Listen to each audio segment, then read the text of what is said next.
first thing you're kind of noticing is the focus of the low end is just tighter. Digital, it's just it seems to kind of waver at the edges, but analog, it's very central. Your kind of bass low end is suddenly right there, and you've got a lot more presence. And then the top end's just a lot smoother. It's just not so jaggedy. So, and as you mix into it, the nicer it gets, as opposed to the louder you mix digital, the more it seems to kind of break up and fall apart. You know, so when the band's all firing and playing really loud, in analog it's great. In digital, it's you fighting with the mix, trying to rebalance and everything.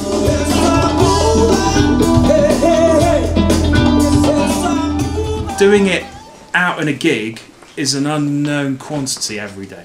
So, you know, there's so many different things. So what I wanted to do was record the feeds so I could bring them back into the studio to actually, you know, really compare. Oh, yeah.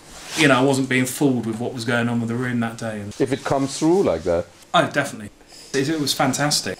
I mean, it was really, you know, because there's a lot of stuff talked about analog summing and digital summing, and, you know, people can't hear the difference. Well, there is a difference, and there's a big difference. And it's when you start to push things is where you notice the difference. Yeah. If you're kind of mixing, you know, with a lot of headroom in there in digital, and you're not, you know, doing anything too extreme, you know, digital is going to sit there quite pretty, and, you know, but you start trying to push digital and sort of, you know, get some grunt out of it.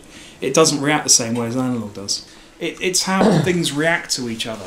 You know, how a kind of, you know, a bass from either the organ or a guitar is reacting with a kick drum, and that's always been the thing I've noticed first with using the TUBE-TECH, was basically how it just kind of, it sorted the image out into a very focused image with width, whereas digital had the width, but it just seemed to float. It didn't have any central gravity.